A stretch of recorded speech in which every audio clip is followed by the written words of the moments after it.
तुम्हा सर्वांना माहित आहे, माझ्यासारख्या कार्यकर्त्यांनी माझ्या कुटुंबाच्या वतीनं प्रत्येक वेळेस तुमच्या सुखदुःखामध्ये सहभागी होण्याचा प्रयत्न केला, सहभाग घेतला. त्याचप्रमाणे तुम्हाला माहित आहे की या जिल्ह्यामध्ये, या राज्यामध्ये आरोग्याची चांगल्या प्रकारची सेवा देण्याचा प्रयत्न केला. तुम्हा सर्वांना माहित आहे की माझ्यासारख्या कार्यकर्त्यांनी गेली 5 वर्षापासून पुण्यामध्ये स्वतःच्या पैशाने एक माणूस ठेवलेला आहे, मुंबईमध्ये स्वतःच्या पैशाने एक माणूस ठेवलेला आहे. त्या माणसाने काय करायचं, माझ्या इंदापूर तालुक्यातील गोरगरीब पेशंटला कशी मदत होईल, माझ्या गोरगरीब पेशंटचा कसा त्यामध्ये ऑपरेशन होईल, यासाठी बंधूंनो आपण माझ्यासारख्या कार्यकर्त्यांनी खूप काम केलं, आरोग्याचं काम केलं, विकासाचं काम केलं. प्रत्येक गावामध्ये विकासाचा निधी पोहोचला गेला, माझ्या मागासवर्गीय वस्तीमध्ये निधी पोहोचला गेला.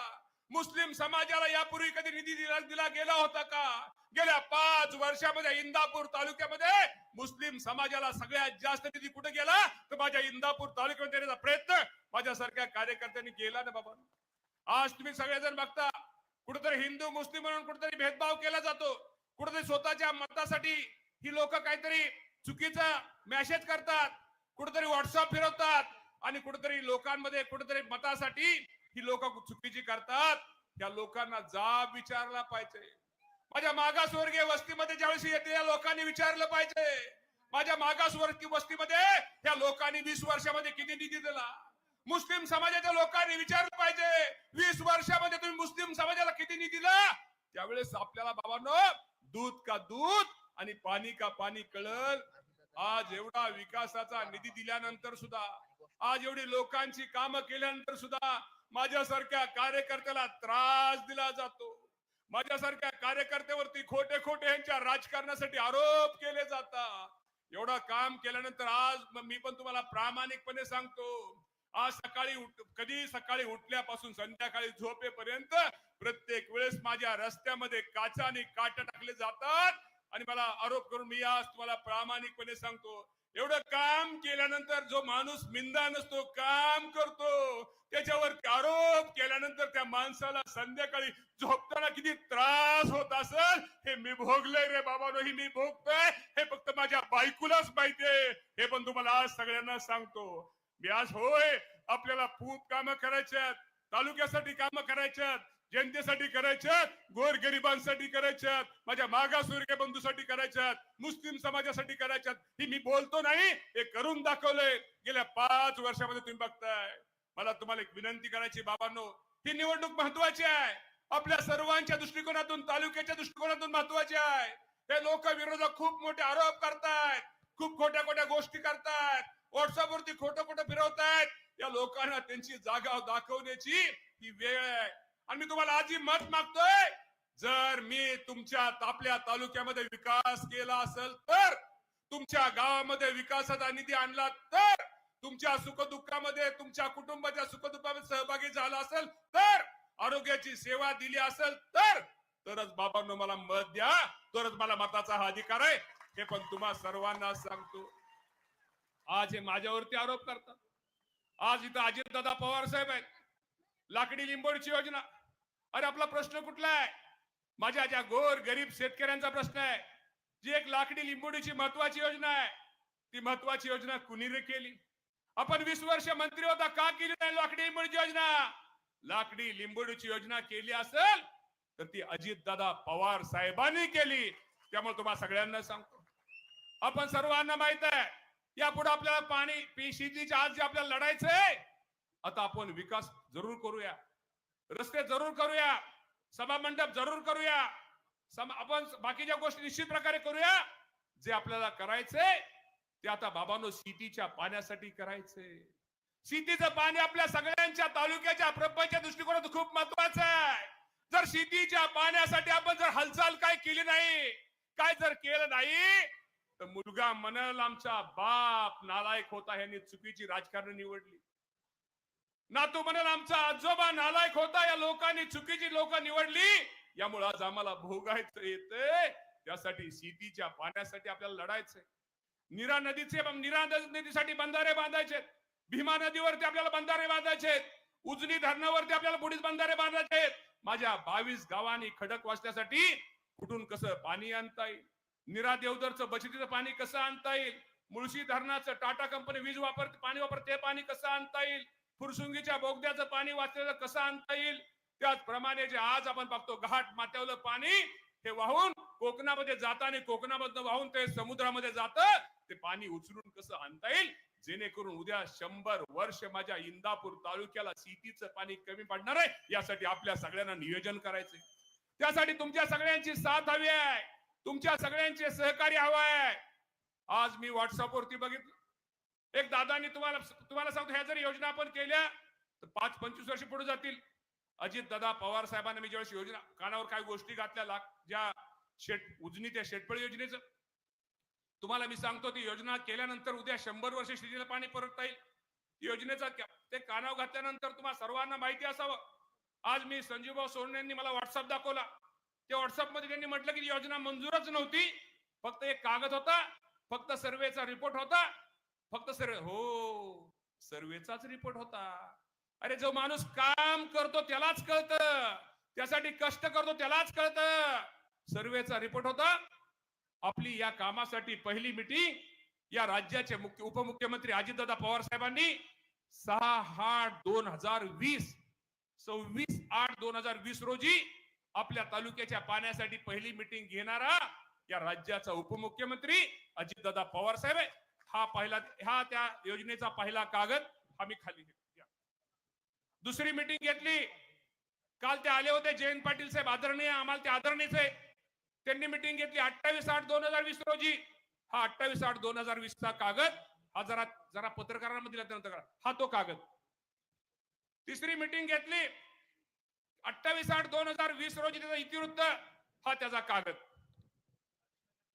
त्यानंतर 6/4/2000 एवढं केल्यानंतर बरोबर चौथ्या महिन्यात 8, 9, 10, 4 8 महिन्यानंतर सगळी कागद गोळा केली. परत अजितदादा पवार साहेबांनी 6/4/2021 रोजी मीटिंग घेऊन या योजनेला मंजुरी द्या म्हणून अधिकाऱ्यांना सांगितलं, हा तो कागद. आणि त्यानंतर त्यांनी काय सांगितलं, फक्त एक पाणी पत्रच होतं. अरे पत्र कधी तयार होत रे? वरचं पत्र ज्या वेळेस आपण सर्वे करतो एखाद्या योजनेचं होतं, हा एवढा सगळा ह्या योजनेचा सर्वे झाला. सर्वे झाल्यानंतर ही फाईल वर जयंत पाटील साहेबांची सही घेतली. जयंत पाटलांची सही झाल्यानंतर या राज्याचे त्यावेळेचे मुख्यमंत्री उद्धव ठाकरे साहेबांची सही घेतली गेली. आणि सही घेण्यासाठी कोण गेलं? इंद्रेश्वराची शपथ घेऊन सांगतो, या फाईलवर सही घेणारा नेता होता अजितदादा पवार साहेब. आणि सही घेत, आणि जर मी खोटं बोलत असेल तर इंद्रेश्वरांनी माझं वाटोळ करावं. आणि मी हे खरं असणारे जर कोणी खोटं बोलत असेल, मी त्याचं वाटोळ म्हणणार नाही, पण इंद्रेश्वरांनी त्याचं बघून घ्यावं. हा तो अहवाल. किती किलोमीटर पाईपलाईन आहे, त्याला हेड किती आहे, अश्वशक्ती किती आहे, किलोमीटरची लांबी 22,000 अश्वशक्ती, सोलर मोटर हा पंप, ही योजना चालणार होती. हा योजनेचा कागद. त्यानंतर हा नकाशा, मोटर कुठं बसणार होती, तिथं योजना कशी चालवणार होती, हा त्याचा नकाशा. आणि व्हॉट्सअपवर काय आलंय, संजीवच्या व्हॉट्सअपवर काय आलंय बघा, काय चाललंय फेक न्यूज. अरे किती लबाड बोलायचं, किती खोटं बोलायचं. अरे खोटं बोलायला सुद्धा क्षमा असते ना. अरे लोकांना 20-20 वर्ष फसवलं काय इंदापूर पाठीमागे याला. आज इंदापूर शहरामध्ये तुम्ही आलाय. 10 वर्षापूर्वी, ह्या 5 वर्षापूर्वी, 10 वर्षापूर्वी इंदापूर शहर का होतं, काय होतं? एका पक्षाचं नाव घेतलं जायचं, एका प्राण्याचं नाव इंदापूर शहरापुरतं पूर्वी घ्यायचा. आज होय, इंदापूर तालुका बदलतोय, गाव बदलतंय, वाडी बदलते, वस्ती बदलते, इंदापूर शहर बदलतंय. बाबांनो, हे बदल काय, ही काय जादूची कांडी नाहीये, ही काय जादू शहर आहे, विकास ही काय जादूची कांडी नाहीये. यासाठी खूप पाठपुरावा करावा लागतो, मेहनत घ्यावी लागते, चिकाटी घ्यावी लागते, रात्रंदिवस यासाठी पळावं लागतं. ते पळण्याचं काम माझ्यासारख्या कार्यकर्त्यांनी एक आमदार म्हणून प्रामाणिकपणे केलंय, हे पण तुम्हाला सर्वांना माहिती असतं. बंधूंनो, आपण पाठीमागं दादा आले. आपल्या इंदापूरच्या व्यापाऱ्यांनी खूप दिवसाची मागणी होती. आमच्या व्यापाऱ्यांनी मागणी केली की दादा, आपण जो शिरसोडी कुगावचा पूल आहे, तो दादा पूल आम्हाला तो मंजूर करून द्यावा. दादांचा स्वभाव खूप वेगळा आहे. दादा खऱ्याला खरं आणि खोट्याला खोटं मानणारा नेता आहे. दादानी ताबडतोब व्यापाऱ्यांच्या मागणीचा हे केला आणि ताबडतोब तो पूल मंजूर केला. दादानी मंजुरी दिल्यानंतर माझ्यासारख्या कार्यकर्त्यांनी तुम्हाला प्रामाणिकपणे सांगतो, रातोरात करमाळ्याचं तहसील ऑफिस जाग उठवलं, त्यांना अधिकाऱ्यांना जाग केलं. तिथनं रातोरात नकाशे घेतले, इंदापूरहून गाड्या करमाळ्याला पाठवल्या. इंदापूरची तहसील कचेरी रातोरात उघडली गेली. पीडब्ल्यूडीच्या गेस्ट हाऊसला सगळी कागदपत्र घेऊन सगळी फाईल तयार करून पहाटे आपली सगळी गाडी घेऊन गाडी ती मुंबईला गेली आणि ते करून या पुलाला दादांच्या दादांनी त्याला मंजुरी दिली. या पुलामुळे काय होणार आहे?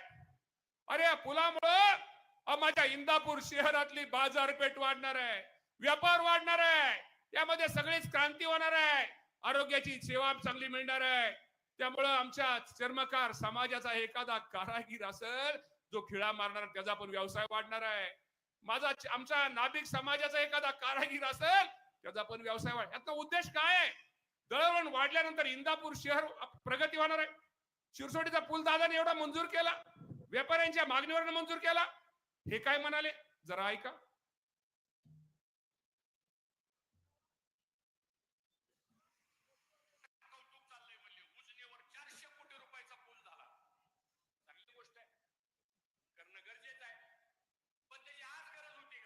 मी मेल्यावर गरज होती.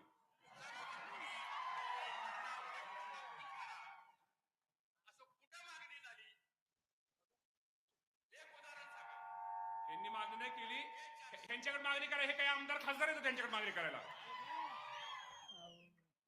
सांगायचं तात्पर्य किती खोटं बोलायचं. मी एखादी चांगली गोष्ट होती, अरे इंदापूर तालुक्याला शहरासाठी एवढं चांगलं पूल झाल्यामुळे माझ्या शहराचं शहरीकरण वाढणार आहे. नाही बघवलं. उद्या शहराचं पूल झाला तर माझ्या राजकारणाचं कसं व्हायचं? अरे ह्यांच्या राजकारणासाठी आज ती उजनीची योजना, मगाशी मी सांगितलेली योजना रद्द केली गेली.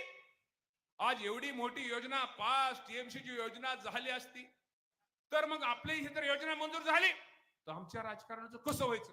त्यामुळे सोलापूरकरांची डोकी बिघडली गेली, त्यांचा गैरसमज निर्माण केला. माझ्यासारख्या कार्यकर्त्यांची जिवंतपणे प्रेत यात्रा काढली गेली, जिवंतपणे माझी प्रेत यात्रा उजनीमध्ये बुडवली गेली. मला त्याचं दुःख नाहीये, मला दुःख आहे. आपला रस्ता आज होईल, उद्या होईल, सभा मंडप आज होईल, उद्या होईल, पण एक 5 TMC ची योजना, माझ्या शेतकऱ्यांची महत्वाची योजना यांच्या राजकारणामुळे रद्द झाली, त्याचं दुःख आहे. दादा मला तुम्हाला एकच विनंती करायची, दादा तुम्ही आम्हाला तर काय देऊ नका, आम्हाला द्या आमच्या शेतीच्या पाण्यासाठी 5 TMC ची योजना ही आमच्यासाठी दादा द्या. नीरा नदीचे बंधारे असतील, भीमा नदीचे बंधारे असतील, उजनीच्या बुडीत बंधारे असतील, आमच्या जिथं आम्हाला शेतीच्या पाण्यासाठी काय करतं तेवढं दाना देण्याचा प्रयत्न करा. शेवटी शेतकरी खूप महत्वाचा आहे. आज किती व्यवसाय असले आणि शेतामधलं जर पीक जळलं किंवा पीक करपलं तर बहादर शेतकऱ्याला झोपताना किती त्रास होतो हे आपण पाहिलेलं आहे. त्यामुळे मी तुम्हाला आता दादांना वेळ देतो, मी जास्त न बोलता आपण सर्वांनी उद्याच्या 20 तारखेला माझं जे चिन्ह घड्याळ या शेवटचा विषय एक राहिला जंक्शनची MIDC. मी तुम्हाला आज तालुक्याच्या मतदारांना सांगतो, MIDCचा निर्णय हा माझ्या इंदापूर तालुक्यासाठी एक क्रांतिकारी निर्णय, हे पण तुम्हाला आज सांगतो. तो क्रांतिकारी निर्णय काय? जंक्शनची MIDC आज फडतऱ्या इथं बस कुठे फडतऱ्या जंक्शनच्या MIDC एक वैशिष्ट्य आहे की आज तुम्हाला 300-350 एकरात जमीन MIDC दिसत असली, तिथलं क्षेत्र सगळं शेती महामंडळाचं आहे. ती पर्यायी जमीन शासनाची आहे. भविष्यामध्ये सगळे रस्ते तिथं झालेले आहेत. पर्यायी त्या जमिनीमध्ये शासनाची जमीन नवीन उद्योगपती ती जमीन त्यांना देता येणार आहे. त्यामुळं त्या जमीनच्या माध्यमातून खूप मोठी MIDC जंक्शनला होणार आहे. अनेक हजारो तरुणांना तिथं बेरोजगार तरुणांना रोजगार मिळणार आहे. छोट्या छोट्या व्यवसाय करणाऱ्याला नवीन व्यवसाय तिथं नवीन करता येतील. तिथं अनेक उद्योग, छोटे छोटे उद्योग, हॉटेल व्यवसायापासून आमच्या इंदापूरच्या उजनीच्या माशापासून सगळ्यांना चांगल्या प्रकारचा तिथं व्यवसाय मिळणार आहे बाबांनो. आणि तो निर्णय घेणारा कोण होता? तो निर्णय घेणारा होता तो अजितदादा पवार साहेबांना होता. इतकी अर्जंट फाईल मीटिंग, शेती महामंडळाची मीटिंग अर्जंट कशी घ्यायची, तर सर्क्युलर मीटिंग घेतली, व्हीसीवर मीटिंग घेतली, अशा अनेक गोष्टी केल्या. म्हणजे लाकडी लिंबोडी आम्ही चालू केली. अरे बाबा, लाकडी लिंबोडी कुणी चालू केली, किती वर्ष लोकांचं काय केलं, मला त्यांच्यावरती आता टीका टिप्पणी करायची नाहीये. आपल्याला मत मागायचंय ते विकासाला मागायचंय. आपल्याला काम अजून करायचे आहेत. राहिलेली अपूर्ण कामं की आपल्याला अजूनही, मला तुम्हाला विनंती करायची, तुमची काय कामं राहिलेत ती आपल्याला भविष्यामध्ये कामं करायची. त्यासाठी तुमची साथ, तुमचं सहकार्य, तुमचा आशीर्वाद हा मला निश्चित प्रकारे बाबांनो मिळाला पाहिजे. इंदापूर शहराचं सांगायचं असलं तर मालोरीच्या गडीचा उल्लेख करता येईल. शेजारी मुस्लिम समाजाच्या शांतशौली बाबाच्या दर्ग्याचा उल्लेख करता येईल. नुसतं आपण मालोरीच्या गडीचं काम नाही केलं, शेजारी मुस्लिम समाजाच्या ह्याचं पण आपण काम केलं. मुस्लिम समाजाबाबतीत बोललं जातं. अहो, आज दादा इथे आपली 5-6 सीट आपण मुस्लिम समाजाला दिली. राज्यपाल नियुक्तीच्या 2 जागा आल्या होत्या. 2 जागामध्ये 1 जागा मुस्लिम समाजाच्या आमच्या इद्रिस नायकडे देणारा हा राष्ट्रवादी पक्ष आहे. शेवटी फुले शाहू आंबेडकरांची विचारधारा घेऊन करणारा आमचा पक्ष आहे. त्यामुळं अधिक काय जास्त न बोलता मला तुम्हाला एकच विनंती करायची आहे. आपण सगळ्या प्रचाराच्या दरम्यान आपण सर्वांनी खूप मोठं सहकार्य केलं. आणि दादा, ह्या वेळेस आम्ही पहिल्यांदा प्रचाराची यंत्रणा अशी राबवली की कुठल्याही गाड्या एकमेकाच्या गावात न फिरता, अंतुर्ण्याची गाडी अंतुर्ण्यालाच, लासुर्ण्याची गाडी लासुर्ण्यालाच. नाही तर पूर्वी काय व्हायचं, आमची गाड्या 300-400 गाड्या असायच्या. मग कुठल्या गावातला तिथला माणूस कोण आम्हाला ते कळत नसायचं. पहिली यंत्रणा राबवली. आणि काही असल्या प्रचारात व्यस्त असल्यामुळे बऱ्याच गावामध्ये मला येता आलेलं नाही. पण 5 वर्षामध्ये मी प्रत्येक गावात गेलेलो आहे. पण प्रचार सभेसाठी तुमच्या गावात आलो नाही, तरी कृपा करून मी तुमची सगळ्यांची माफी मागतो. यात माझा उद्देश नव्हता, परंतु आपण तर नेहमीच फिरत असतो. जरी प्रचार सभेच्या निमित्तानं तुमच्या गावात आलो नाही, तरी तुम्ही तसा गैरसमज करून घेऊ नका. तुम्ही उद्या मत मागताना तुम्हीच मामा आहात, तुम्हीच आमदार आहात, या नात्यानं माझ्यासाठी घरोघरी जावा आणि माझ्यासाठी मत मागा. ठीक आहे, शेवटी काम करणारा माणूस कुठेतरी चुकत असतो. चुकला असेल मी, एखादं काम कमी जास्त झालं असेल तर माझ्या वतीने त्यांची दिलगिरी व्यक्त करा. परत चुकलेलं काम आपण दुरुस्त करून भविष्यामध्ये ते काम आपण करूया, असं पण त्या सर्वांना सांगा. आणि मला तुमचं एकच सांगायचंय, आपल्या राष्ट्रवादी पक्षामध्ये, युतीच्या पक्षामध्ये सगळं चांगलंय. एकच फक्त आपलं अवघड असतं. कुठलं अवघड असतं? आज एवढी मोठी सभा आहे दादा, एवढी मोठी सभा असल्यानंतर परत तुमच्यात आता समज गैरसमज केले जातात. लका लका लका लका ते दशमताच फोडो करते. लका ते अभिजित भाईला सगळं श्रेय जाईल, ते कांतीलाल आप्पाला सगळं श्रेय जाईल. मग काय लका आत्ताच त्याची जिरवा. अरे त्या आप्पाची जिरवायचं असेल पण माझी जिरेल त्याचं काय? हे जिरवा जिरवी करू नका. हे असलं मनात समज गैरसमज करू नका. आता तुम्हाला कोणी फोन येईल नाही येईल, कोणाचा फोन आला नाही आला, कुणी तुम्हाला सांगितलं नाही सांगितलं, आता मी स्टेजवरून तुम्हाला हात जोडून सांगतोय, हात जोडून, फक्त लोकांना घड्याळ सांगा. फक्त घड्याळ सांगा. आणि उद्या तुमच्या गावातनं चांगल्या प्रकारचं मतदान झालं तर, तुम्हाला तुमच्या गावात चांगल्या प्रकारचं मतदान झालं तर 4-5 व्यक्तीमुळे नाही, 1 व्यक्तीमुळे नाही, त्याचं श्रेय तुम्हा सगळ्यांना आहे, हे पण तुम्हाला सगळ्यांना सांगतो. आणि अधिक न बोलता माझ्या घड्याळाच्या